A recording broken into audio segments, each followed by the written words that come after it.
കുഞ്ഞുങ്ങളെ കൊണ്ട് ചെറുവിലേക്ക് പോയി. അന്ന് തെള്ളു കൊണ്ട് വിഷമിച്ച് ദർശനം കിട്ടാതെ വിഷമിച്ചു. മേശാന്തിന്റെ മുറിയുടെ അവിടെ വളരെ വിഷമിച്ചു. ദർശനം കിട്ടാതെ ഇതുവരെ ഇങ്ങനെ വന്നിട്ടില്ല. അന്ന് ഞാൻ ഓർത്തു അച്ഛനങ്ങനെ അവിടെ ചെറുവിനെ ശാന്തിയായിട്ടൊക്കെ ഇരുന്നിട്ട് ഉള്ളൊരു കാലമാണല്ലോ. ഇനി ചെറുവരെ പോയില്ലെങ്കിലും അച്ഛന്റെ ചരിത്രങ്ങൾ കേട്ടാലും തന്നെ ചെറുവരെ പോകുന്നതിന് അതിനാ തുല്യമാണ്. ഒരു അയ്യപ്പന്റെ ഒരു ആയുഷ്കാല പ്രതിപുരുഷനായിട്ടാണ് ഞങ്ങൾ അച്ഛനെ കണക്കാക്കുന്നത്. നിസ്വാർത്ഥമായിട്ടുള്ള സേവനമായിരുന്നു ചെയ്തിരിക്കുന്നത്. ഇപ്പോഴെല്ലാം പ്രതിഫലേച്ച ലാഭേക്ഷ നോക്കിയാണല്ലോ ചെയ്യുന്നത്. കുറച്ച് വിവരങ്ങളോടൊന്നും അറിഞ്ഞാൽ കൊള്ളാം. ഓർമ്മയുള്ളതൊക്കെ പറയാം. ഈ ഉറക്കത്തിൽ വിളിച്ചാണ് അച്ഛൻ ആദ്യമായിട്ട് ചെറുവിലെ ഓർഡർ തരുന്നതെന്ന് പറഞ്ഞല്ലോ, അതെങ്ങനായിരുന്നു എന്ന് പറഞ്ഞാൽ കൊള്ളാം. അത് ഞാൻ അച്ഛൻ കോവിൽ ശാന്തി കഴിഞ്ഞ് മലേറിയ വന്ന് ഞാൻ രാജി കൊടുത്ത് ഇവിടെ സ്വസ്ഥമായിട്ട് താമസിച്ചു. അങ്ങനെ വൈദ്യന്തമ്പുരാന്റെ ചികിത്സയെല്ലാം കഴിഞ്ഞ് വൈദ്യന്തമ്പുരാന്റെ മരുമകൻ നെപ്പിത്തമ്പുരാന്റെ കടയുണ്ടായിരുന്നു. ആ കടയില് അദ്ദേഹത്തിന്റെ കണക്ക് നോക്കിക്കൊണ്ട് ഞാൻ ഇരുന്നു. അങ്ങനെ ഇരിക്കുന്ന ശബരിമല 1725 മലയാള വർഷം മിഥുനമാസം ശബരിമല അമ്പലം നശിച്ചു, തീ വെച്ച് നശിപ്പിച്ചു എന്ന ഒരു പത്രവാർത്ത കണ്ടു. അത് കഴിഞ്ഞ് അപ്പൊ തന്നെ ഞങ്ങൾ പല ആളുകളും, ഞാൻ ഡാപ്പത്തമ്പുരാന്, വിശ്വമൂർത്തല്, ഞങ്ങളെല്ലാവരും ശബരിമല പോയി അവിടുത്തെ ആ പ്രതീതി മുഴുവൻ കണ്ടുവന്ന് ശബരിമല ക്ഷേത്രത്തിൽ യാതൊന്നുമില്ല. പുറത്ത് കുറെ ചാമ്പലും ഓടും ചെമ്പും ഒക്കെ ഉരുകി അങ്ങനെ കിടക്കുന്നു. വടക്കേ അറ്റത്തായിട്ട് ഒരു ചെറിയ ബാലാലയത്തിൽ ആ തല്ലിപ്പൊട്ടിച്ച വിഗ്രഹം ഏച്ചു കെട്ടി, അതായത് വലിയൊരു മറിഞ്ഞു വീണാലേ ബാൻഡേജ് ചെയ്തിപ്പം കയ്യും കാലും ഒക്കെ കെട്ടി ഇങ്ങനെ കട്ടിലിടുമല്ലോ, ആ രൂപത്തിൽ വെള്ളിക്കമ്പിയിട്ട് കെട്ടി ഒരു ചെടി ആ പഴയ വിഗ്രഹം പടിഞ്ഞാട്ട് ദർശനമായിട്ട് ഇങ്ങനെ വെച്ചിരിക്കുന്നു. ഞങ്ങളത് കണ്ടു വളരെ മനസ്താവപ്പെട്ടു. എന്നിട്ട് അവിടെ ഇരുന്നു. അന്ന് മുഴുവൻ മഴയായിരുന്നു. ഞങ്ങൾ അവിടെ ഒരു തൂണിന്റെ ചവിട്ടിൽ ഇങ്ങനെ ഇരുന്ന് വിളിച്ച് പഴയ തടപ്പള്ളിയുടെ കട്ടളയുടെ അടിയിൽ ഇങ്ങനെ ഇരുന്ന് വെളിച്ചമാക്കി. വെളിച്ചമായപ്പം കഷ്ടപ്പാടത്തിറങ്ങി കാര്യം പോകും കഴിയും തൊഴിലേശം കളിച്ച് പോരുകയും ചെയ്യും. വണ്ടിപ്പെരിയാർ വഴി ആ യാത്രയിൽ അങ്ങനെ അവിടെ ഇരുന്ന കൂട്ടത്തില് കടയിൽ വന്ന് ഞാൻ ഇരുന്നു. അവിടുന്ന് പതിവ് കട കൂട്ടി ഇവിടെ വന്ന് കിടന്നു. മിഥുനമാസം കർക്കിടക മാസം 20 ആയപ്പോ രാത്രിയാത്താലും കഴിഞ്ഞ് പതിപോലെ കിടന്നു ഉറങ്ങി. അപ്പോൾ പെട്ടെന്ന് ഭാരതങ്കര മാധവ ചേട്ടൻ ഈ വെള്ളിയോട്ടിൽ അന്ന് താമസമാണ്. അദ്ദേഹം ടെലിഫോണിൽ ജോലിയാണ്. പെട്ടെന്ന് അദ്ദേഹത്തിന് തിരുവനന്തപുരത്തു നിന്ന് ടെലിഫോൺ എക്സ്ചേഞ്ചിൽ ഫോൺ മുഖാന്തരം വന്നു. മാവേലിക്കര വടക്കം ഈശ്വരൻ നമ്പൂതിരിയെ ശബരിമല മേൽശാന്തിയായിട്ട് നിയമിച്ചിരിക്കുന്നു. അപ്പോ ഈ വിവരം അദ്ദേഹം മനസ്സിലായി. ഇതാരാന്ന് ടെലിഫോൺ എക്സ്ചേഞ്ചിൽ നിന്ന് അദ്ദേഹത്തിനെ വിളിച്ച് ചോദിച്ചു. അദ്ദേഹം ടെലിഫോൺ എക്സ്ചേഞ്ചിൽ ജോലിയാണ്, അവിടുത്തെ ഒരു ഓഫീസറാണ് അദ്ദേഹം. അപ്പോൾ അവര് അദ്ദേഹത്തിനെ വിളിച്ച് ചോദിച്ചു. ഉടനെ അദ്ദേഹം പറഞ്ഞു, ഞാൻ താമസിക്കുന്നതിന് അടുത്ത വീട്ടിലെയാന്നു. അപ്പൊ രാത്രി ഒരു 10 മണിയായി. ഞാൻ കിടന്നു. അപ്പോൾ പെട്ടെന്ന് അദ്ദേഹം ഇവിടെ വന്ന് കതവിനെ മുട്ടി അച്ഛനെ വിളിച്ചു. അച്ഛനോട് പറഞ്ഞു, ഞാൻ തിരുവനന്തപുരത്തു നിന്ന് ഈശ്വരനെ ശബരിമല മേൽശാന്തിയായിട്ട് നിയമിച്ചിരിക്കുന്നു എന്ന്, നാളെ 6 വരും എന്നും അദ്ദേഹം വിളിച്ചു പറയുകയുണ്ടായി. അപ്പോൾ പെട്ടെന്ന് ഞാൻ ഉണർന്നു, എന്നോട് വിവരം പറഞ്ഞു. അപ്പൊ എനിക്ക് വിളിച്ചു തന്നതാ, ഉറക്കത്തിൽ വിളിച്ചു തന്നതാ ഭഗവാൻ ശബരിമല ശാന്തി. പിറ്റേന്നായപ്പോൾ കമ്പി ആർഡർ വന്നു, ടെലിഫോൺ ആർഡർ വന്നു. അടുത്ത ദിവസം ആയപ്പോഴത്തേക്ക് 6 നാളിഞ്ഞ് വന്നു. അങ്ങനെ ഉറക്കത്തിൽ വിളിച്ച് തന്നതാ, സംശയമില്ല. അവിടെ ചിലപ്പോൾ ആദ്യമായിട്ട് കാണുന്ന രംഗം മുമ്പേ പറഞ്ഞില്ലയോ, മുഴുവൻ ചാമ്പല്, കരി, ഓടിരിയതും ചെമ്പിരിയതും ഒക്കെ ആയിട്ടൊരു കൂന. ഇപ്പോഴത്തെ ശ്രീകോവിലിന്റെ ഭാഗത്ത് ഇങ്ങനെ കിടപ്പുണ്ട്. ശാന്തിക്ക് ചെല്ലുമ്പോഴത്തേക്ക് ആ ചാരം മാറ്റി, ചാരും ആ മണ്ണും ഒക്കെ തറ നിരപ്പാക്കിയിരിക്കുന്നു. ചിങ്ങമാസം 126 ചിങ്ങമാസം 1-ാം തീയതി ഞാൻ അവിടെ ചെന്നു. പുള്ളിയുടെ കയ്യിൽ താക്കോല് തലേന്ന് വൈകിട്ട് താക്കോൽ തന്നു. അപ്പിളി കൃഷ്ണൻ നമ്പൂതിരിയായിരുന്നു ശാന്തി. ഒന്നുമില്ല. പിന്നെ ഇവിടെ ആറന്മുള ഒരു ട്രങ്കിനകത്ത് കുറച്ച് മാലയും കുറച്ച് ഉടയാടകളും മാത്രമുണ്ട്. അതൊക്കെ അവിടെ ചെന്ന് അദ്ദേഹത്തെ എരിഞ്ഞു വാങ്ങിച്ചു. അതൊക്കെ മേടിച്ച് ഞാൻ തന്നെ ആ പെട്ടിക്കകത്താക്കി അവിടെ വെച്ചു. താക്കോൽ ചെയ്തൊന്ന് എണ്ണി നോക്കി വെച്ചു. അത്രയേ ഉള്ളൂ. ഒന്നുമില്ല. അന്ന് മേശാന്തി കുറേ താക്കോലും ഒക്കെ കുത്തി തുറന്ന ഓടാമ്പല് മാത്രമേ ഉള്ളൂ. തെക്ക് പടിഞ്ഞാറേ മൂലയ്ക്ക് ഒരു ഒറ്റ ഹാള് പോലെ ഒരെണ്ണമുണ്ട്. എൻ്റെ കിഴക്കേ അറ്റത്ത് ഒരു ശകലം തടപ്പള്ളി പോലെയോ ഉണ്ട്. അതുപോലെ വെച്ച് കഴിക്കാൻ അത്രയേ ഉള്ളൂ. ഈ അമ്പലമണിയെ പറ്റി എന്താ അച്ഛൻ്റെ ശാന്തികാലത്താണല്ലോ അമ്പലമണി. അതെ അതെ. അതിന് കുമ്പളത്തോട്ടിന് കല്ലുകൾ വരുന്നതും അതിനെപ്പറ്റി ഒരു കുമ്പളത്തോട്ടിന്ന് കല്ലുകൾ കീറി ഒരടി അടിച്ച് വടക്കേ കിടങ്ങുണ്ടെന്ന് ആ കിടങ്ങിൻ്റെ അവിടെ കൊണ്ടിടുക. ഈ ചെറിയ ഒരു അരയടി പൊക്കമുള്ള ചാടായി 4 ചാട് അതേ തടി ഫിറ്റ് ചെയ്തിട്ട് അതിഞ്ഞ് അത് അവിടെ കൊണ്ടിടും. അവിടെ കൊണ്ടിട്ട് കഴിഞ്ഞാൽ അവിടെ ഒരു മരത്തെ കെട്ടിയിരിക്കുക വിഞ്ച്. ആ വിഞ്ച് അവിടുന്ന് നേരെ ശബരിമല അമ്പലത്തിന്റെ തെക്കേപ്പുറത്തൊരു വൃക്ഷം നിൽപ്പുണ്ട്. അവിടുന്ന് തെക്കൊരു വലിയ വൃക്ഷമുണ്ട്. അതേലും കെട്ടിയിരിക്കുക. കയ്യട തള്ളവരലിനേക്കാളും കനമുള്ളതായ വയർ റോപ്പ്. അതേലെ 2-3 കപ്പി ചേർന്ന ഒരു എന്തോന്ന് അതിന്റെ പേര് പുള്ളി. ആ പുള്ളി 3-4 എണ്ണം ഇട്ടിട്ടുണ്ട്. ആ പുള്ളി അവിടെ ചെന്നാൽ അവിടെ താന്ന് കിടക്കും മരത്തിന്റെ ചുവട്ടിലാ വയറ് കൊണ്ടൊന്ന് ഫിറ്റ് ചെയ്തിരിക്കുന്നത്. അത് ഈ പുള്ളി ഇനി താന്നു വന്നു കഴിഞ്ഞാൽ ഈ കല്ലതേ മുങ്ങിയായിട്ട് അങ്ങ് ഉടങ്ങിക്കഴിഞ്ഞാൽ അവിടെ ചക്രം പിടിച്ച് കറക്കി കഴിയുന്ന പറഞ്ഞാൽ കല്ലങ്ങ് പൊങ്ങും. കുറച്ച് പൊങ്ങിക്കഴിഞ്ഞാൽ നെടുകി അങ്ങ് വിട്ടേക്കുക. ആ റോപ്പ് കൂടെ നേരെ ഇങ്ങ് വന്ന് ശ്രീകോവിലിന്റെ വരട്ടാമ്പലിന്റെ മുകളിൽ എവിടെയെങ്കിലും അങ്ങോട്ട് വരുന്ന പറഞ്ഞാൽ അതങ്ങ് നിൽക്കും. അത് പിന്നെ ആ പുള്ളി തുടൽ നീണ്ടു കിടപ്പുണ്ട്. അതേ പിടിച്ചെത്തോ കാണിക്കുന്ന പറഞ്ഞാൽ അത് ഒതുക്കെ ഇങ്ങ് താഴും. കല്ലവിടെ അങ്ങ് വെക്കും. വെച്ച് കഴിഞ്ഞാൽ ആ തുടല് ബന്ധം പെടുത്തി അങ്ങ് വിട്ടേക്കുക. തിരി ആ തുടലങ്ങ് പൊക്കോളും പുള്ളി എന്ന് പറഞ്ഞത്. അങ്ങനെ ഈ കല്ലുകൾ മുഴുവൻ വന്നിരിക്കുന്നത്. ശ്രീകോവിലിന്റെ കല്ലുകള്, നാലമ്പലത്തിന്റെ കല്ലുകള്, ഗണപതി അമ്പലത്തിന്റെ സകല കല്ലുകൾ. ഒരൊറ്റ കല്ലും ഇങ്ങനെ വരാതെ തലച്ചുമണയെ വന്നിട്ടില്ല. ഇത് മുഴുവൻ അവിടെ ഇട്ട് നാഗോവിക്കാരെ ഓഹോ വിമാനം വരുന്ന പോലെ കല്ല് വളരെ വേഗമായി ഇങ്ങോട്ട് വരുന്നു. അനവധി കണ്ടിട്ടുണ്ട്. നട അടച്ചു കഴിഞ്ഞാല് എന്റെ വൈകിട്ട് വരെയുള്ള സമയത്ത് എന്ത് ചെയ്യും? ഉച്ചപ്പൂജ കഴിഞ്ഞാൽ ഒരു 12-1 മണിയാവും ആഹാരം കഴിക്കാൻ. അത് കഴിഞ്ഞ് സ്വല്പം വിശ്രമിക്കും. അത് കഴിഞ്ഞ് ഈ പണിയൊക്കെ കണ്ടോണ്ട് ഞാൻ നടക്കും. അത്രയേ ഉള്ളൂ. ഒന്നുമില്ല. പിന്നെ വൃക്ഷം 1-ാം തീയതി മുതൽ 30-ാം തീയതി വരത്തേക്ക് അന്ന് ആളില്ല. അന്ന് ഈ ജോലിക്കാരും ക്ഷേത്ര ജീവനക്കാരുണ്ട്. അവർക്ക് വിശേഷ പണിയൊന്നുമില്ല. അതിലെ ഞങ്ങൾ 5-6 പേരുണ്ട്. പിന്നെ പോലീസുകാരുണ്ട്. അവരുടെ 1-2 പേര് വരും. 2 പേരവിടെ കാണുമ്പോൾ ഞങ്ങളെല്ലാവരും കൂടെ പകലെ 2 മണിയാകുമ്പോൾ ഒന്ന് പമ്പയ്ക്ക് പോകും. കുറച്ച് കാപ്പിപ്പൊടിയും പഞ്ചസാരയും തീപ്പെട്ടി 2-3 തമ്പ്ളറും ഒക്കെ എടുത്ത് സഞ്ചിക്കാത്തൊക്കെ ഉണ്ട്. അങ്ങ് ത്രിവേണി പോകും. ഇപ്പോഴത്തെ വഴി കൂടെ അന്നേ ഈ വഴി തെളിഞ്ഞിട്ടുണ്ട്. കഴുതകള് മണൽ കൊണ്ടുവരാനായിട്ടാണ് ഈ വഴി തെളിഞ്ഞത്. അന്ന് ഈ ഗണപതി അമ്പലം ഒന്നുമില്ല. അതിലേ ഇങ്ങനെ മണക്കോട്ട് ഇറങ്ങുക. അവിടുന്ന് കുറെ അങ്ങ് കിഴക്കോട്ട് പോയി കഴിയുന്ന പറഞ്ഞാൽ ഈ ത്രിവേണിയായി. അതിന്റെ അന്ന് ആനകളെ ഒന്നും അധികം കാണാറില്ല. അവനവിടെ കാപ്പി ഇട്ട് കുടിക്കും, പമ്പയെ കുളിക്കും. ഒരു 4 മണി 5 മണിയാകുമ്പോൾ നേരെ ഇഞ്ഞ് കയറും. 5:45-6 ആകുമ്പോൾ ഇഞ്ഞ് മോളി വരും. പിന്നെ അവിടെ അച്ഛന്റെ കാലത്തൊരു വെടിമരുന്നിന് തീ പിടിച്ച് അഗ്നിബാധ ഉണ്ടായത് കേട്ടിട്ടുണ്ട്. അത്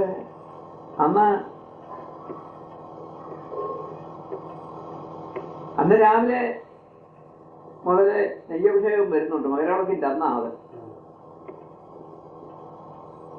രാവിലെ ഏത് നെയ്യ് വന്നാലും അതിലൊക്കെ തലമുടി കാണുക, കൂടെ കൂടെ തലമുടി കാണുക. അങ്ങനെ അല്ലെങ്കിൽ വീടി മുറി കാണും, എന്തെങ്കിലും അനിഷ്ടമായിട്ട് കാണും. അപ്പോ വിഗ്രഹത്തിനും ഒരു ചൈതന്യക്കുറവോ ഒരു ദേഷ്യം വരുന്ന ഭാവമോ, വിഗ്രഹത്തെ തൊട്ടു നോക്കിയ ചൂട്. ഈ നെയ്യ് ഒഴിക്കപ്പോഴൊക്കെ തണുത്തിരിക്കേണ്ടത്, അതിനൊക്കെ ചൂട്. പിന്നെ അപ്പോ പെട്ടെന്നങ്ങ് തോന്നി എന്തോ ഭഗവാൻ ഹിതമല്ല എന്ന്. അപ്പം സോപാനത്തിന്റെ നിന്ന് വിളിച്ചു പറഞ്ഞു, അയ്യപ്പന്മാരൊക്കെ സൂക്ഷിച്ചിരിക്കണം, എന്തോ അത്യാഹിതം നടക്കാൻ പോകുന്നു.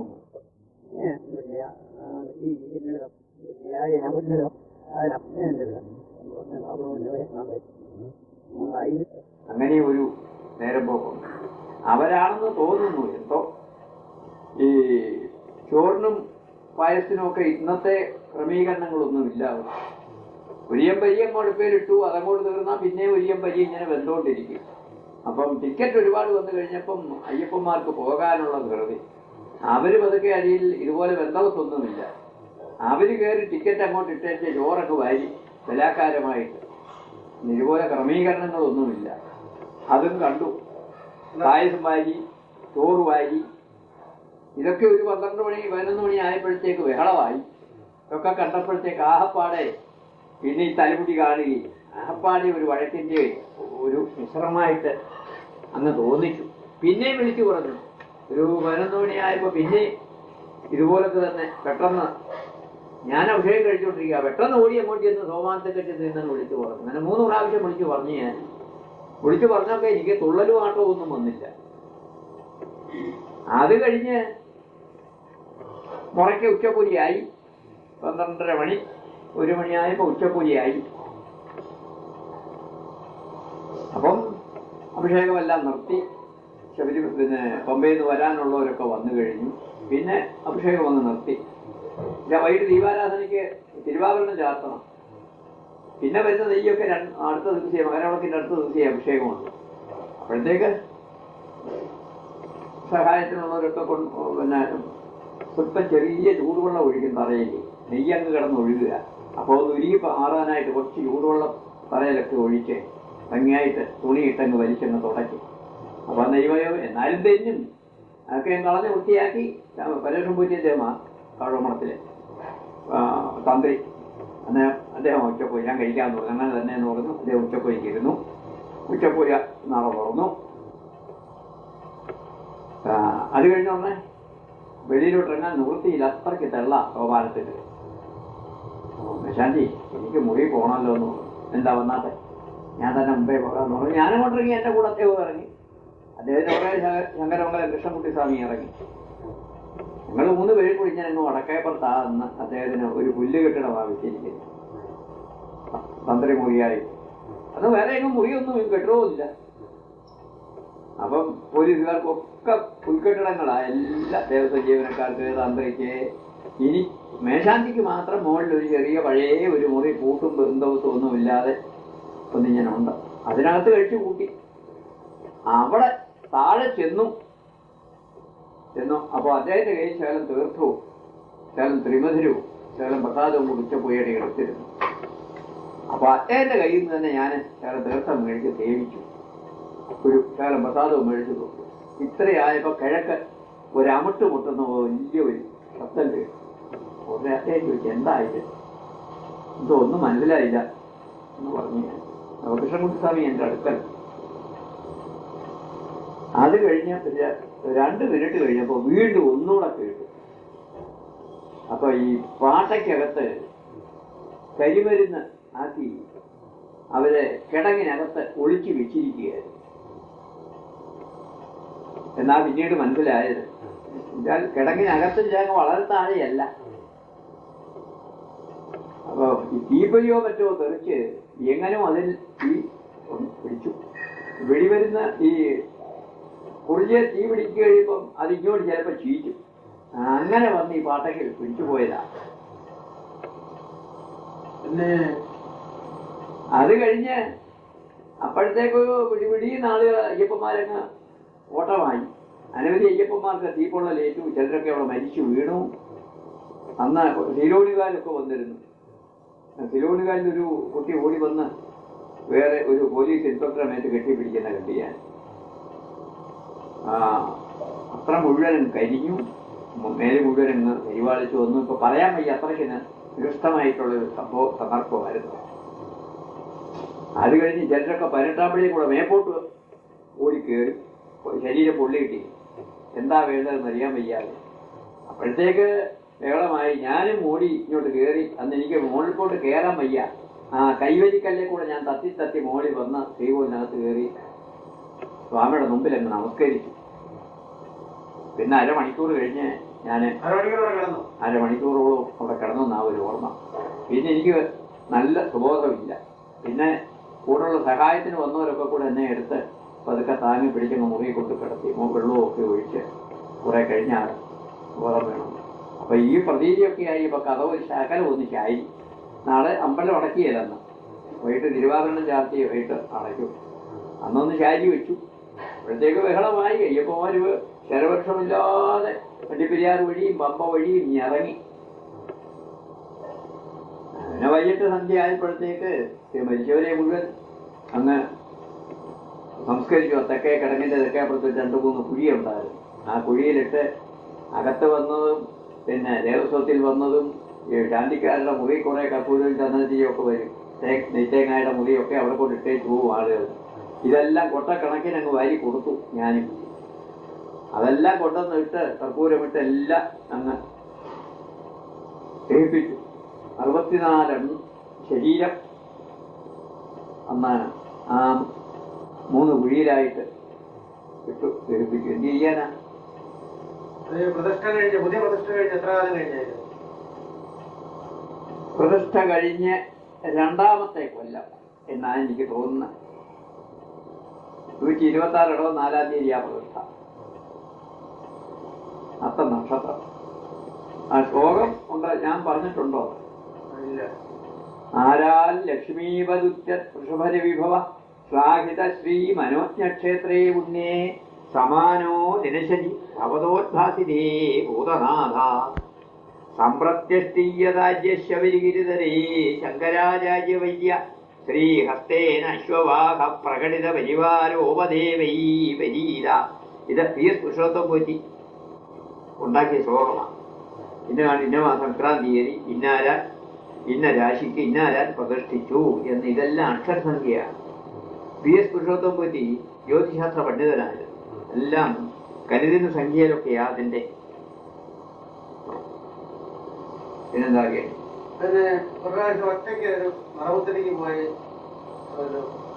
സംഭവം ഉണ്ടായിട്ടുണ്ട്.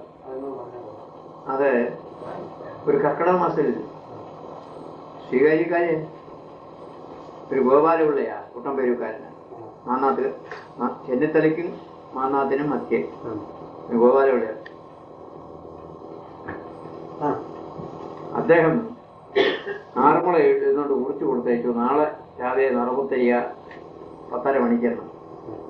വാച്ചർ പെട്ടെന്ന് ഇവിടെ കൊണ്ടുതന്നു. 2 പ്രതി കൊണ്ടുവന്നു. 1 പ്രതി ഞാൻ ഒപ്പിട്ട് കൊടുക്കണം എന്ന് പറഞ്ഞു. ഇവിടെ 4 മണിയായി വന്നപ്പോഴേ. അപ്പോ എന്ത് ചെയ്യാനാ? കുട്ടനെ വിളിച്ചോണ്ട് വരാൻ സമയമില്ല. പെട്ടെന്ന് അപ്പം തന്നെ പെരുവട്ടക്കുഴി പറഞ്ഞയച്ചു. അവിടുന്ന് നമ്മുടെ ദേവനോട് പറഞ്ഞു അവൻ കുറച്ച് കതിര് കൊണ്ടുവന്നു. അപ്പൊ തന്നെ ഞാൻ സൈക്കിളിൽ പോയി പുരിയാവിൽ ചെന്നു. കതിരപ്പഴം മേടിച്ചു. ഉടനെ തന്നെ ഇവിടെ വന്നു. സന്ധ്യ ആയപ്പോൾ ഇവിടുന്ന് പോയി 8 മണിക്ക് മുമ്പായിട്ട് ഞാൻ കോട്ടയത്ത് എത്തി. അമ്മാത്തി ചെന്നു. ബാഗ് ഇവിടെ വെച്ചേച്ച് ചന്തയിൽ പോയി. ചന്തക്കടവിൽ ചെന്ന് ആരെങ്കിലും വണ്ടി വാനുണ്ടോ എന്ന് അന്വേഷിച്ചപ്പോൾ ഒരു വണ്ടിയില്ല. ലോറിക്കാർ മാത്രമാണ്.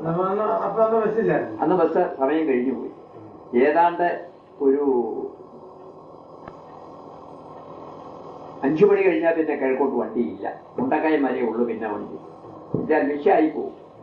കണ്ണ് കാണാനൊക്കെയില്ല. എത്ര ലൈറ്റ് ഇട്ടാലും കാണുകയില്ല. അതുകൊണ്ട് വണ്ടി പിന്നെ 4-4:30-5 മണി ആയി കഴിഞ്ഞാൽ പിന്നെ കിഴക്കോട്ട് വണ്ടിയില്ല. മുണ്ടക്കയം വരെ ഉള്ളൂ. അപ്പോൾ പെരിയാറ്റി പോകണമെങ്കിൽ പിന്നെ മാർഗമില്ലല്ലോ എന്ന് ഇങ്ങനെ മനോരാജ്യം വെച്ച് നിന്നപ്പോൾ ലോറിക്കാരെ പിടികൂടി. ലോറിക്കാര് ഏലപ്പാറയ്ക്ക് പോകുന്ന ലോറിക്കാരുണ്ടായിരുന്നു. തിരുമേനി ഞങ്ങൾ പോകുന്നുണ്ട്, ഞങ്ങൾ കുട്ടിക്കാലത്ത് വിടാമെന്ന് പറഞ്ഞു. തിരുമേനി 10 മണിക്ക് ഇനി വന്നേച്ചാട്ടെ എന്ന് പറഞ്ഞു. അങ്ങനെ ആട്ടെ എന്നും പറഞ്ഞ് ഞാൻ പറഞ്ഞത് ശബരിമലയ്ക്ക് പോകാനാണ്, എനിക്ക് നാളെ അവിടെ പൂജയുണ്ട് രാവിലെ, പിന്നെ ഉപേക്ഷ വിചാരിക്കരുത്, ഞാൻ എന്ത് വേണേൽ കൂലി തരാമെന്ന് പറഞ്ഞു.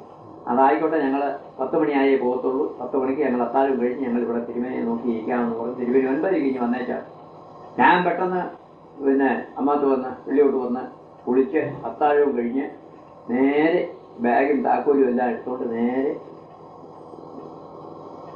ചന്തക്കടവിൽ ചെന്നു.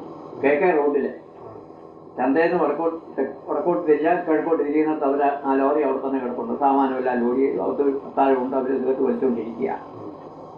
അവിടെ ചെന്ന് 9:45 തന്നെ എന്നെ കണ്ടപ്പോൾ തന്നെ പോയേക്കാമെന്ന് പറഞ്ഞു. അവിടുന്ന് വിട്ടു.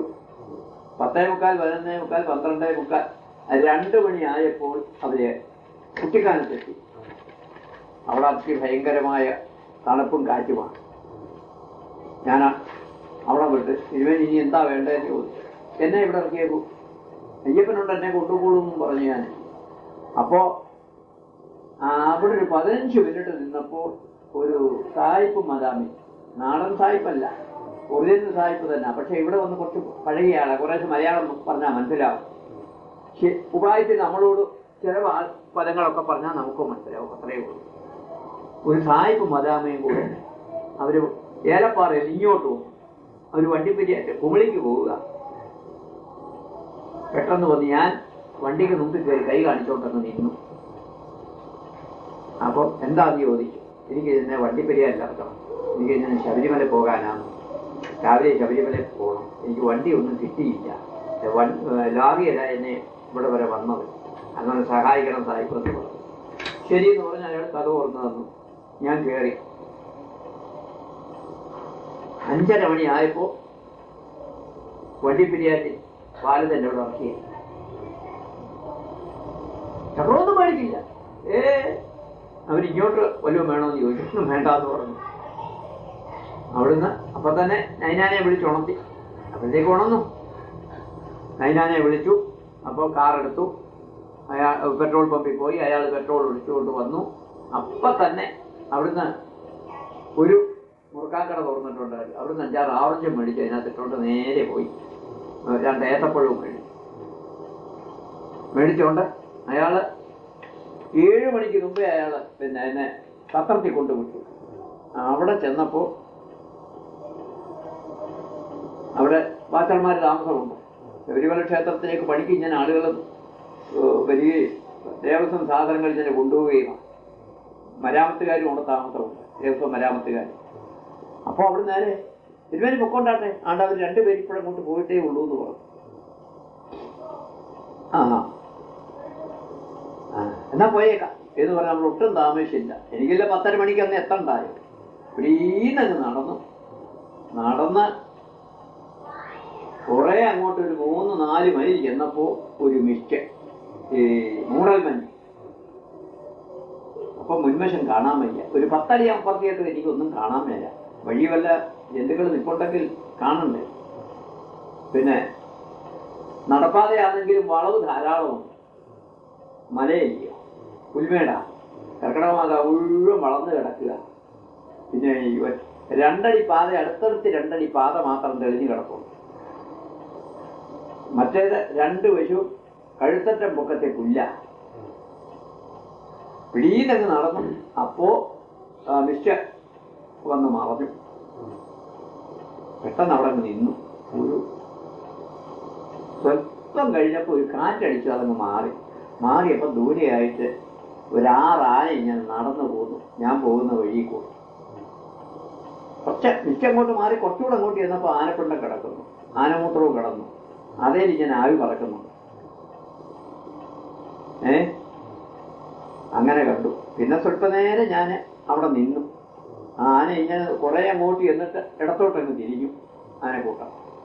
അപ്പൊ എനിക്ക് കാണാം, നല്ല മൈതാനം പോലെ കിടക്കുക. ആനയെ കാണാം. നമ്മുടെ അരയറ്റം കഴുത്തറ്റം വരെ പുല്ലുണ്ടെങ്കിലും ആന പോകുന്നത് കാണാം. ആന ഇങ്ങനെ അങ്ങോട്ടങ്ങ് പോയി ഏകദേശം ഒരു 19 വാര അങ്ങ് അപ്പുറത്ത് പോയി കഴിഞ്ഞപ്പോഴേ നമ്മുടെ വാട അങ്ങോട്ട് ചെല്ലരുതല്ലോ. കാറ്റ് നോക്കി, അതുകൂലിഞ്ഞിട്ട് നോക്കിയാൽ കാറ്ററിയാം. അപ്പൊ അങ്ങോട്ടല്ല കാറ്റ്. ആനയെ അങ്ങ് മറഞ്ഞു കഴിഞ്ഞപ്പോൾ അതിവേഗം ഞാനങ്ങ് പോയി. അപ്പോൾ അപ്പോഴും മുമ്പിൽ 2 യൂട്ടടി പോയിട്ടുണ്ട്. ഈ വഴിയിലെ മഴ പെയ്തിട്ട് ഇങ്ങനെ കാൽക്കുളമ്പ് 2 പേര് ഇങ്ങനെ പോയ ലക്ഷണമുണ്ട്. വേഗം ഞാനിന്ന് ഉപ്പുപാറ ചെന്ന് കീഴ്പോട്ടങ്ങ് ഇറങ്ങി. കുറെ അങ്ങ് 1.5 മൈൽ അങ്ങ് ഇറങ്ങിച്ചെന്നു. കുമ്പളത്തോടിന് 1 മൈൽ മോളി വന്നപ്പോൾ ഒരു വളവും തിരിവും കൂടുണ്ട്. അവിടെ ചെന്നപ്പോൾ മുമ്പിൽ ഒരു കരടി പന്നിയോ എന്തോ ഇരിക്കുന്നു എന്ന് തോന്നിയ ഒരു പാറയിൽ. പെട്ടെന്ന് ഞാൻ അവിടെ നിന്നു. അത് നോക്കിയപ്പോൾ മരത്തെ കയറാം. കരടിയാണെങ്കിൽ മരത്തെ കയറിയാൽ രക്ഷയുണ്ട്, ജീവൻ കിട്ടും. എന്നാലും അത് നിവൃത്തി ഉണ്ടെങ്കിൽ പിടിക്കാൻ നോക്കും. ഇങ്ങനെ കരടിയുടെ ഉപദ്രവം അത് ഞാൻ മനസ്സിലാക്കിയിട്ടുണ്ട്. അവിടെ കയറി ഇരുന്നു. എന്താ വേണ്ടേ? സ്വല്പനേരം അവിടെ ഇങ്ങനെ നോക്കിക്കോട്ട് നിന്നപ്പം ഇത് അനങ്ങുന്നു, ഈ കരടി. എനിക്കിറക്കമാ പോകേണ്ടത്. അത് തെക്കോട്ട് തിരിഞ്ഞിരിക്കുക, എനിക്ക് തെക്കോട്ടായി ഇറങ്ങേണ്ടത്. അപ്പൊ ഇത് പുറത്ത് എന്തുവാന്ന് അറിയാൻ വയ്യ. രോമം കിടക്കുന്നു. സ്വല്പം ദൂരെയായത്. അപ്പൊ അത് അങ്ങ് എണീറ്റു. അപ്പൊ തുളുസ്വാമി എന്ന് പറഞ്ഞൊരു സാധനം ഉണ്ടോ, താമസമുണ്ട്. സ്വാമി തുളുസ്വാമി അദ്ദേഹമാണ്. ഞാൻ ഓടി അങ്ങ് ഇരുന്നു. എന്നാൽ മനുഷ്യനെ കാണാതെ വനാന്തരത്തിൽ കൂടെ ഞാൻ ഇങ്ങനെ സഞ്ചരിച്ചുകൊണ്ടിരിക്കുക. ഇദ്ദേഹം ഒരു ദിവ്യനാണ്. ഇദ്ദേഹത്തെ കണ്ട സന്തോഷം കൊണ്ട് ഞാൻ ഓടി അങ്ങ് അടുക്ക ചെന്ന് ഞങ്ങൾ 2 പേരും കൂടെ കെട്ടിപ്പിടിച്ചു. നീ എവിടുന്ന് വരുവാ? ഞാൻ പറഞ്ഞു നറകുത്തരിയാ. എന്നാ നീ പോയി നറകുത്തരി കഴിഞ്ഞ് ഞാൻ പുറകെ വന്നോളാം, നീ പൊക്കുമെന്ന് പറഞ്ഞു. പിന്നെ ഞങ്ങൾ 2 പേരും കുറച്ച് പതുക്കെ നടന്ന് കുറച്ചു ദൂരം വന്നപ്പോൾ എനിക്ക് സമയം പോയി എന്ന് പറഞ്ഞു. ശരി, നീ പൊക്കുമെന്ന് പറഞ്ഞു. ഞാൻ ഇങ്ങി വന്നു. ഇവിടെ വന്നു 9:45 ഞാൻ ശബരിമല കിടങ്ങിനകത്ത് വന്നു. പെട്ടെന്ന് ഇതെല്ലാം കൂടെ മുറിയുടെ തിണ്ണയ്ക്കോട്ട് വെച്ചു. പെട്ടെന്ന് കടവ് തുറന്നു, തോർത്തെടുത്തു, വെപ്പംകുളത്തിൽ പോയി കുളിച്ചു വന്നു. പെട്ടെന്ന് നട തുറന്നു, വിളക്ക് വെച്ചു. വാച്ചർമാരും ജോലിക്കാരും കൊണ്ടവിടെ എന്താ തിരുവേണ്ടി ഇരിക്കുന്നില്ല, നളകുത്തിരിക്ക് വന്നിരിക്കുകയായിരുന്നു. അപ്പൊ കതിര് പടിയുടെ താഴെ വെച്ചു. അതെ അതെ, കതിര് മോളി കയറ്റാൻ പാടില്ല. ഈ കതിര് ഞാൻ അവിടെ വെച്ചേച്ചാ ബാഗും കൊണ്ട് തെക്കേപ്പുറത്ത് പിടിച്ച് കയറി. ബാഗിനകത്ത് കതിരും താക്കോലും കതിരിപ്പഴവും ഇരിപ്പുണ്ട്. കതിര് മാത്രം കിഴക്കേപ്പുറത്ത് വെച്ചു. മനസ്സിലായോ? എന്നിട്ട് നേരെ വടക്കാപ്പുറത്തോടെ മോളി വന്നു. നറകുത്തരിയായിരുന്നു 10:30 മണിക്ക് എന്ന് പറഞ്ഞു. അപ്പോഴത്തേക്ക് വാച്ചർമാര് അവിടെ ഉണ്ടല്ലോ. 4 വാച്ചറും 2 വാച്ചറും അവിടെ ഉണ്ട്. അവര് ചെങ്ങലവിളക്കൊക്കെ തുടച്ച് വൃത്തിയാക്കി കൊളുത്തി വെച്ചു. അപ്പോഴത്തേക്ക് ഞാൻ പെട്ടെന്ന് പോയി കുളിച്ചു വന്ന് തട്ടെടുത്തു, കർപ്പൂരവും എടുത്തു. എല്ലാം മുറിയിലുണ്ട്. ഈ കതിര് മാത്രമില്ലാതെ ഉള്ളൂ. പെട്ടെന്ന് പ്രദർശനമായിട്ട് വന്നു, നട തുറന്നു, കർപ്പൂരം കത്തിച്ചു. പെട്ടെന്ന് അവർക്ക് ഒരു ചുരുളിക്കകത്ത് ഒരു ശകല ഉണകൽത്തി വെച്ചു. അപ്പോഴത്തേക്ക് പെട്ടെന്ന് അഭിഷേകവും എല്ലാം കഴിച്ചു. 10:30 മണി ഞാനിപ്പോ നറകുത്തരി കഴിച്ചു. അങ്ങനൊരു അനുഭവം ഉണ്ടായി. എന്നാൽ അന്വേഷിച്ചതില് 2 കാഴ്ച ഇവിടെ അവിടെ 2 ആള് നടന്നതായ സകല ലക്ഷണവുമുണ്ട്. എന്നാൽ വന്നിട്ടുള്ളത് ഈ തുളുസ്വാമി മാത്രമേ അവിടുന്ന് വെളുപ്പാങ്കാലത്തെ അവിടെ തിരിച്ചിട്ടുള്ളൂ. പെരിയാറ്റി എന്നല്ല, സത്രത്തിൽ 2 പേര് പോയി എന്ന് പറഞ്ഞു. ഒന്ന് തിരുവല്ലാക്കാരനൊരു കൃഷ്ണപിള്ളയാ, വണ്ടിപ്പെരിയാറ്റിൽ നിന്ന് അഞ്ചലി കൊണ്ടിരുന്നതാ കൃഷ്ണപിള്ള. പിന്നെ ഒരു നാരായണപിള്ള, അവർ വരാമത്തെ ജോലിക്കാരെ. ഇവർ 2 പേരും പോയിട്ടുണ്ട് തിരുമേനി പൊക്കൊണ്ടാട്ടെ. അവരുടെ കൂടെ ചെല്ലാമെന്ന് മറവേണ്ടി പരവശപ്പിള്ളയുടെ പറഞ്ഞത്. ആരെ അങ്ങനെ ആരും അവിടെ ഇല്ല. ഈ തുളുസ്വാമി മാത്രം ഇവരെ കണ്ടുമില്ല. അദ്ദേഹം വെളുപ്പിൽ രാത്രിയിലേ അവിടെ നിറങ്ങി തിരിച്ചിരിക്കുക. അപ്പൊ വഴുതുകളെ കാച്ചവിട്ട് 2 പേര് വന്നതായ കാച്ചവിട് മുഴുവനുണ്ട്. അങ്ങനെ ആരും സന്നിധാനത്തിൽ അന്ന് വന്നിട്ടില്ല. ഈ തുളുസ്വാമി മാത്രം. അതിന് പിന്നെ രാത്രിയും പകലും ഒന്നുമില്ല. അങ്ങനെ ആരും വന്നിട്ടില്ല. അപ്പൊ ഭഗവാൻ നിശ്ചയിച്ചില്ല. കാച്ചവിട് അവിടെ വരെ കണ്ടിട്ടുണ്ട് പുൽമേട്ടിൽ. താഴെയോട്ട് കാച്ചവിട് കാണാനൊക്കെ കരിയിലെയും കല്ലുമാണ്. അങ്ങനെ ആരും വന്നിട്ടുമില്ല. അപ്പൊ ഞാൻ നിശ്ചയിച്ചു ഭഗവാൻ എന്നെ കൊണ്ട് വിട്ടത്. മകരവിളക്കിന് കളവെഴുത്തും പാട്ടും ഒരു വേട്ടവിളിയൊക്കെ അത് മകരവിളക്കിൽ തന്നാ തുടങ്ങുന്നത്. ആണിപ്പുറത്തിപ്പുറത്തായിട്ട് മണിമണ്ഡപം എന്നും പറഞ്ഞൊരു മണ്ഡപം കെട്ടിയുണ്ടായി.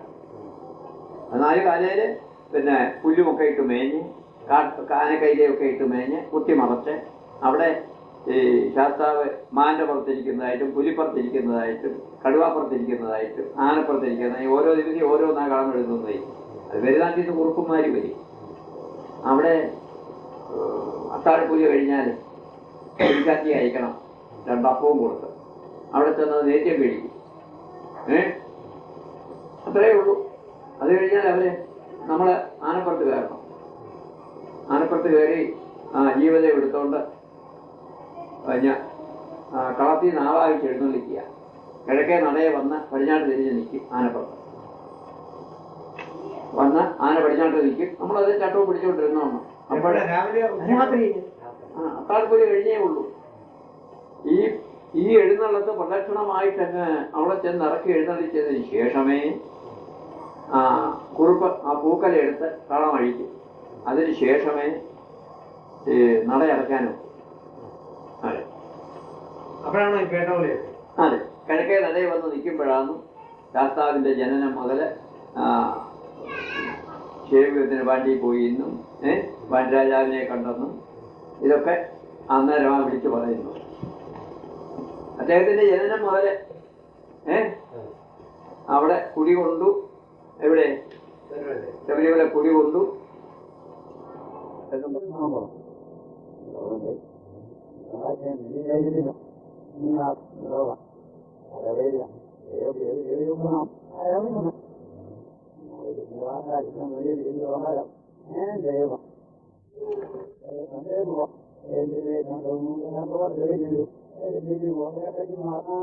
ഒരു ഗിഞ്ചറ കൊട്ടുന്നും മൃദംഗം കൊട്ടുകയും ഒക്കെ ഉള്ള സംഗീതജ്ഞനുമാണ്, ഭജനക്കാരനാണ്. അപ്പൊ ഞങ്ങള് മാസപ്പൂജയ്ക്ക് അവിടെ ഇരിക്കുന്ന കാലത്ത് തന്നെ എല്ലാ അമ്പലപ്പണിക്കാലത്തും മറ്റും അദ്ദേഹം അവിടെ താമസമാണ്. അപ്പോ നാലമ്പലത്തിൽ ഈ കൂട്ടിക്ക് ഗണപതിയുടെ ചുറ്റും ഞങ്ങൾ ഇരുന്നുകൊണ്ട് അദ്ദേഹത്തെ ഈ ഗിഞ്ചറായുമുണ്ട്. ഈ കമ്പക്കുടി ശ്രീനിവാസ അയ്യരുടെ പുസ്തകത്തിലെ ഓരോ കീർത്തനീയങ്ങൾ ഇതെല്ലാം തന്നെ ഞങ്ങളൊക്കെ പാടും, ഓരോരുത്തരും. അപ്പോ ഈ ഹരിവരാസനം വിശ്വമോഹൻ എന്നൊരു കീർത്തനമുണ്ട്. അതിനാണ് അതിൽ 8 അടിയുണ്ട്. ആ 8 അടി ഒരു ശീൽ രൂപത്തിൽ ഞങ്ങൾ ചെല്ലിയെടുത്ത് തിരുവനന്തപുരം നമുക്ക് നട അടയ്ക്കുമ്പോഴേ ഇതും ചെല്ലി 101 ശ്ലോകമായിട്ട് ആദ്യത്തെ ശ്ലോകമുണ്ട്. അതിൽ ഒടുക്ക മംഗളവും. അപ്പൊ ഹരിവരാസനം ചെല്ലി മംഗളവും ചെല്ലി നടയടക്കണമെന്ന് ഞങ്ങൾ അങ്ങനെ തീരുമാനിച്ചു. അതേ ചിട്ട അതുപോലെ ഞങ്ങൾ ആദ്യത്തെ താക്കോല് കിട്ടി അന്ന് മുതലൊക്കെ തുടങ്ങി. അന്ന് മരാമത്തുകാരുമൊക്കെ ഉണ്ട്. അവർക്കൊക്കെ അറിയാം, ഇന്ന് ജീവിച്ചിരിക്കുന്നവർക്കൊക്കെ അറിയാം ഹരിവരാസനം ആരാ തുടങ്ങിയാണ്. ഇപ്പോഴത്തെ വിഷ്ണുവാർക്കൊക്കെ അറിയാം. സാധാരണ മാസപ്പൂജ കഴിഞ്ഞ് നടയടച്ച് വരുമ്പോഴേ ഭസ്മാഭിഷേകത്തിലെത്തി ഒരു ചന്ദനവും പൂവും ചാർത്തി അവിടെ എടുത്തു. അത്രയേ ഉള്ളൂ. രുദ്രാക്ഷമാലയിൽ അത്രയേ ഉള്ളൂ.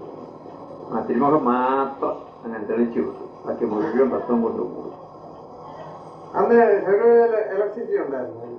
അപ്പൊ ഞാൻ ഇങ്ങോട്ട് വരാനായപ്പോ ഇലക്ട്രിസിറ്റിയായി. മറ്റേ ജനറേറ്റർ വെച്ച് അവര് ചെയ്തുകൊണ്ടിരുന്നു ശബരിമലയിൽ.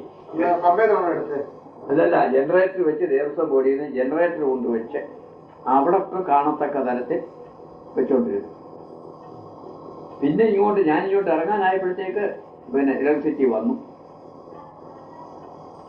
ഏകാംഗിയായിട്ട് വലത്തിൽ കൂടെ പോകുമ്പോ എങ്ങനെ ശരണം വിളിച്ചോണ്ടാണോ? ശബ്ദമില്ല. അയ്യപ്പൻ ഒരൊറ്റ ചിന്തയെ ആ താക്കോല് നെഞ്ചത്തടുക്കി പിടിച്ചോണ്ടങ്ങ് പോവുകയുള്ളൂ. രണ്ടും നിശ്ചയിച്ചു. അയ്യപ്പനെ അങ്ങ് പരിപൂർണമായിട്ട് ഹൃദയത്തിൽ കണ്ടോണ്ടങ്ങ് പോവുകയുള്ളൂ വനാന്തരത്തിൽ കൂടെ. അവിടുത്തെ ഈ തിരുവാഭരണങ്ങള് മഴവെള്ളത്തിന് സംക്രമത്തിന് ചേർത്തുന്ന തിരുവാഭരണങ്ങൾ ഏതൊക്കെയാണ്? അത് തിരുമുഖമുണ്ട്. ഈ തിരുമുഖവും ഈ ഇപ്പോഴത്തെ വിഗ്രഹത്തിന്റെ തിരുമുഖമായിട്ട് യാതൊരു യോജിപ്പുമില്ല. അതിന്റെ ഒരു 3 ഇരട്ടി വലുതാ തിരുവാഭരണം. സ്വർണമാണ്. പുറവശം കുറേ ഇടയേ ഉള്ളൂ, ബാക്കി പൊള്ളയാ. മുൻവശം മുഴുവനുണ്ട്.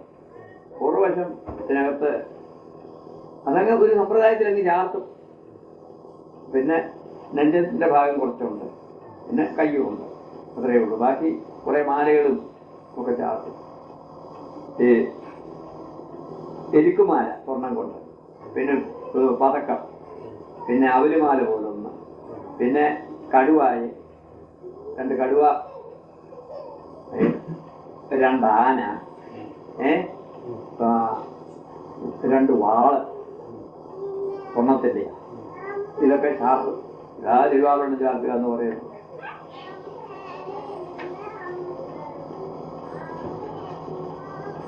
അന്ന് ഇപ്പൊ ഈ മേശാന്തി കുളത്തില് പൈപ്പൊക്കെ ഉണ്ടല്ലോ അന്ന് അന്ന് ഭക്ഷണക്കുളത്തിലാണ് കുളിച്ചോണ്ടിരുന്നത്.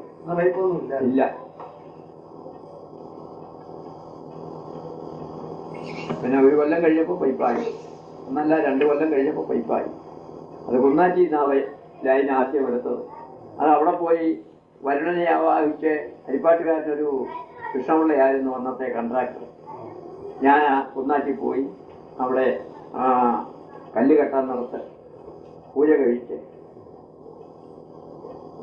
കുന്നാറ്റിൽ ഡാം തുടങ്ങിയത് ഞാനാ പൂജ കഴിച്ച് തുടങ്ങിച്ചത്.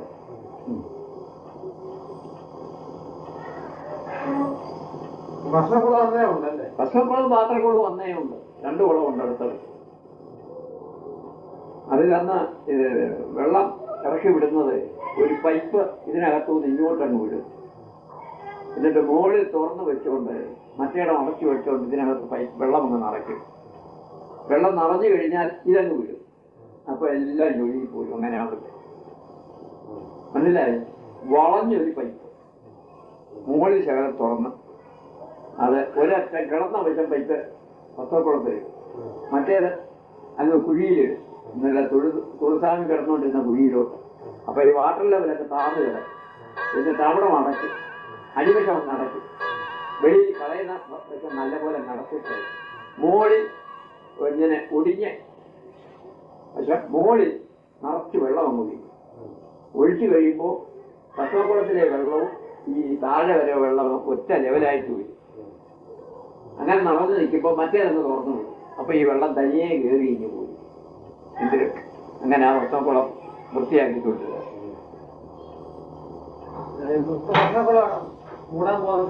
എന്ന് പറയുന്നത് കേട്ടു. എന്തെല്ലാമോ കാണിക്കുന്നു. മാസപ്പുലിക്ക് പോകുമ്പോഴേ സാധാരണ മാസപ്പോയിക്ക് പോകുമ്പോൾ ഞാന് ഉൾക്കഴകം തിരുവകുന്നം കുട്ടനെ തിരുവല്ലക്കാരന് കഴക്കാരൻ വെളിയിലെ കഴക്കാരനായിട്ട് ആളുണ്ട്. ദാമോദരൻ എന്ന് പറയും. ദാമോദര പണിക്കർ ചെങ്കു വിളിക്കുക, ചെങ്ങലവിളക്ക് കൊണ്ട് കൂടെ വരിക. ഇതിനൊക്കെ ഒരു ദാമോദരനും. പിന്നെ പാത്രന്മാർ 4 പേര് കാണും. ഒരു 8 വാച്ചർ കാണും. ഇവരെല്ലാം വണ്ടിപ്പെരിയാറ്റി വരും.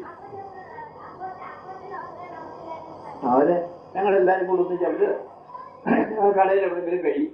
ഞാനും അയ്യപ്പം കോലി പോവും. ഞാനും കൂട്ടനും കൂടെ. ഏതായാലും അവിടെ 7 മണിയാകുമ്പോൾ ഞാൻ കാപ്പി കുടിച്ചിട്ട് വണ്ടിപ്പെരിയാറ്റിൽ ടൗണിൽ വരുമ്പോൾ ഇവരെ എന്നെ നോക്കി നിൽക്കും. പിന്നെ അവിടുന്ന് ഒന്നേൽ KR-ന്റെ വണ്ടി ഉണ്ടെങ്കിൽ അതേലെ, അല്ലെങ്കിൽ കാറ് പിടിച്ച് അതേലെ, എങ്ങനെയൊക്കെ ഒരു സത്രത്തിലോട്ട് പോകും. സത്രത്തിൽ ചെന്ന് അവിടുന്ന് പതുക്കെ നടന്നുകൊള്ളുക.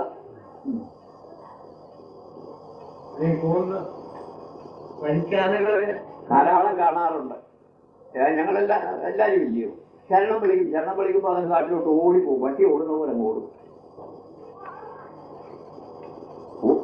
അനുഭവിക്കൊണ്ട് അതിൽ കിഴക്കൊക്കെ ഒരു 3 മൈൽ കിഴക്കോട്ടിരുന്നാൽ മുല്ലപ്പെരിയാർ അണയാ ഡാമായി. അങ്ങോട്ടങ്ങ് പോവത് പടിഞ്ഞാറ് വലതുവശം അധികം കുഴിയാ. പുലിമേണ്ടി കൂടെ പോകുന്നതിന് വലതുവശം അധികവും കുഴിയാ. ഇടതുവശം മുഴുവൻ അങ്ങോട്ട് പുലിമേടാ. നിരപ്പാ. കുന്നും പുലിമേടും ചെറിയ ചെറിയ കുറ്റി വെള്ളവുമാണ്. ആനകൾ അങ്ങോട്ടും കുഴി. പുതിയ പ്രതിഷ്ഠ കലശമണ്ഡപം എന്ന് നിർവഹിക്കുന്ന പ്രതിഷ്ഠിക്കുന്നത് എന്റെ പറഞ്ഞായിട്ടുള്ള പുതിയ പ്രതിഷ്ഠയോ പഴയ വിഗ്രഹം മാറ്റുന്നത്. പഴയ പ്രതിഷ്ഠ മാറ്റുന്നത് പിന്നെ പറയാം. ഇപ്പൊ പുതിയ പ്രതിഷ്ഠ വെച്ച രംഗം 4 പരിചർമ്മിമാര് കൂടി ആ വിഗ്രഹം കലശമണ്ഡപത്തിൽ നിന്ന് ഒരു ചെറിയ വാഹനത്തണ്ടയില് എഴുന്നള്ളിച്ച് കിഴക്കോട്ട് ദർശനമായിട്ട് ഇങ്ങനെ അകത്തോട്ടം എഴുന്നള്ളിക്കുകയായിരുന്നു.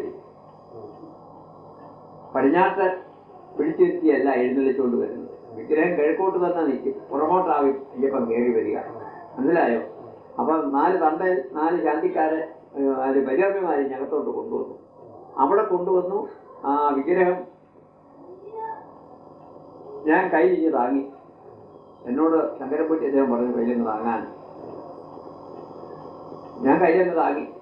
അവരെ നാളെ കീപ്പോട്ട് ചതുരത്തൊരു പലകയുണ്ട്, അതെന്നങ്ങ് പൊക്കിക്കഴിഞ്ഞപ്പം അതെടുത്ത് അവരൊന്ന് വെളിയിൽ കൊണ്ട് കളഞ്ഞു. ഞാനത് വിഗ്രഹത്തിന്റെ പുറകിൽ ഞാൻ പിടിച്ചുകൊണ്ട് നിന്നു. അദ്ദേഹം ഗന്ധപുഷ്പാക്ഷതവും കയ്യിലെടുത്ത് ഇങ്ങനെ ഇരുന്നു. എന്നോട് പറഞ്ഞു, ഞാൻ പറയുമ്പോഴേ വിഗ്രഹം നാളത്തെ പീഠത്തിലോട്ട് ഇറക്കിയേക്കണം എന്ന് പറഞ്ഞു. അദ്ദേഹം അവിടെ ഏതാണ്ട് അരമണിക്കൂർ നേരം ഗന്ധപുഷ്പാക്ഷതവും എടുത്ത് ഞാൻ ധ്യാനത്തിലിരുന്നു. ഞാൻ വിഗ്രഹം കോർത്ത് പിടിച്ച് ആ മുട്ടിനടിവശത്ത് കൈയിട്ട് കോർത്ത് പിടിച്ച് എണീറ്റങ്ങ് നിന്നു, നൂർന്നങ്ങ് നിന്നു. അന്ന് എനിക്ക് ആവാവുന്ന കാലമാണ്. അരമണിക്കൂർ നിന്നിട്ടും എനിക്ക് വലിയ ക്ഷീണമൊന്നും തോന്നിയില്ല ഭഗവാന്റെ അനുഗ്രഹം കൊണ്ട്. പക്ഷെ 4 പേര് കൂടി ആ അകത്ത് കൊണ്ടുവന്ന് നല്ല വിമിഷ്ടപ്പെട്ട്, അത്രയ്ക്ക് ഭാരമാണ് വിഗ്രഹത്തിന്.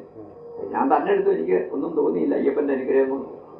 അത് കഴിഞ്ഞ് ഞാൻ അദ്ദേഹത്തിന്റെ മുഖത്തോട്ട് നോക്കിയപ്പോൾ അദ്ദേഹം വളരെ ചൈതന്യമായിട്ട് ഇങ്ങനെ, വളരെ തേജോമയമായിട്ട് അദ്ദേഹം ഇങ്ങനെ കണ്ണുമടച്ച് ഇങ്ങനെ ധ്യാനിച്ചിരിക്കുകയാണ്. അപ്പൊ ഞാൻ അദ്ദേഹത്തിന്റെ മുഖത്തോട്ടൊന്ന് നോക്കി, അങ്ങനെ കണ്ടു. അത് കഴിഞ്ഞ് ഞാനും കണ്ണടച്ചോണ്ടങ്ങ് നിന്നു. കിഴക്കോട്ട് നോക്കിയപ്പോൾ കിഴക്ക് ബോർഡുകാരെല്ലാം നിൽക്കുന്നുണ്ട്. അയ്യപ്പ ഭക്തന്മാരെല്ലാം, അയ്യപ്പന്മാർ ധാരാളം നിൽക്കുന്നു. പരിചരണത്തിന് വന്നിട്ടുള്ളവരും താഴോട്ടത്തിലെ മറ്റേ തന്ത്രിമാരും ഒക്കെ സോപാനത്തിൽ ശ്രീകോലിനകത്ത് ആ മഹോന്നതത്തിന് കയ്യും കെട്ടി തൊഴുതുകൊണ്ട് നിൽക്കുക. ഞാനും കണ്ണടച്ചവിടെ നിന്നു. കുറച്ചു നേരം കഴിഞ്ഞപ്പോൾ വിഗ്രഹത്തിൽ ആരോ തൊട്ടുമെന്ന് എനിക്ക് തോന്നി. ഞാൻ നോക്കിയപ്പോൾ അദ്ദേഹം ആ വിഗ്രഹത്തിൽ ഒന്ന് തൊട്ടിട്ടുണ്ട്. തൊട്ട് ഇങ്ങനെ വട്ടത്തിൽ കറക്കുന്നു. അപ്പം ഞാൻ കൂടെ സഹായിച്ച് അദ്ദേഹം കീപോട്ട് താത്തു. ഞാൻ കീപോട്ട്, ഞാനും അദ്ദേഹം കൂടെ കീപോട്ട് താത്ത് ആ നാളെ പീഠത്തിനകത്തോട്ടങ്ങ് വെച്ചു. അങ്ങനെ ഞാനും അദ്ദേഹം കൂടാതെ ഇപ്പോഴത്തെ ശബരിമല അയ്യപ്പനെ പീഠത്തിനകത്തോട്ട് പ്രതിഷ്ഠിച്ചു. അത് കഴിഞ്ഞ് ഞാൻ കൊല്ലത്ത് ആനന്ദവല്ലീശ്വരത്ത് മേശാന്തിയായിട്ടിരിക്കുന്ന കാലത്ത് അദ്ദേഹം അവിടെ വന്നിരുന്നു. അദ്ദേഹത്തിന്റെ മകൾ അവിടെ താമസമുണ്ട്. അദ്ദേഹത്തിന്റെ മകളുടെ ഭർത്താവ് കൊല്ലത്ത് ഫോറസ്റ്റ് ഡിപ്പാർട്ട്മെന്റ് ജോലിയാണ്. അപ്പം അവിടെ വന്ന താമസിച്ച കൂട്ടത്തിൽ ആനന്ദവല്ലീശ്വരത്തും താഴോമഠത്തിലേക്കാണ് തന്ത്രം. അവിടെ വന്ന കൂട്ടത്തിൽ പകലെ അമ്പലത്തിലേക്ക് ഇറങ്ങി. അദ്ദേഹം കയറി വരുന്ന കണ്ടുകൊണ്ട് ഞാൻ പെട്ടെന്ന് പുറകെ ചെന്നു പ്രസാദവുമായിട്ട്. പ്രസാദം കൊടുത്ത് പടിഞ്ഞാറേപ്പുറത്ത് ആനക്കുട്ടിൽ കുറച്ചു നേരം നിന്നു. നിന്നപ്പോൾ അവിടെ ഉള്ളവരവരായിട്ട് അദ്ദേഹം പറയുകയുണ്ടായി, ഇദ്ദേഹമാ യഥാർത്ഥ ശബരിമല മേശാന്തി. കാരണം അവിടുത്തെ അരവണ വഴിപാടും തിരുമധുര വഴിപാടും മുഴുവൻ ഇദ്ദേഹം അങ്ങ് വിട്ടേച്ച് യഥാർത്ഥ അദ്ദേഹം ഒരു നിഷ്കാമകർമ്മിയായിട്ടാണ് അവിടെ കഴിച്ചിട്ടുള്ളത്. ഞാൻ പല ശാന്തിക്കാരെയും കണ്ടിട്ടുണ്ട്. എങ്കിലും ഇദ്ദേഹത്തിന് ശരിക്കും ശബരിമല മേശാന്തിയായിട്ട് ഞാൻ അംഗീകരിച്ചിട്ടുണ്ട് എന്ന് അദ്ദേഹം അവിടെ നിന്ന ആളുകളോടായിട്ട് പറയുകയുണ്ടായി. ഞാൻ ആനന്ദവല്ലീശ്വരത്ത് 8 കൊല്ലവും 1 കൊല്ലം 8 മാസം, 1 കൊല്ലമില്ല 8 മാസം എന്നെ ആശ്രാമത്തോട്ട് മാറ്റി. 5 കൊല്ലം കഴിഞ്ഞാൽ ശാന്തിക്കാരനെ മാറ്റണമെന്നും പറഞ്ഞ് ദേവസ്വം ബോർഡിൽ ഒരു പിടി. അന്ന് ഞാൻ അങ്ങോട്ട് മാറ്റി. അന്ന് 8 മാസം അവിടെ പോയി കഴിച്ചു. അത് കഴിഞ്ഞ് ഇങ്ങോട്ടേക്ക് മാറ്റി.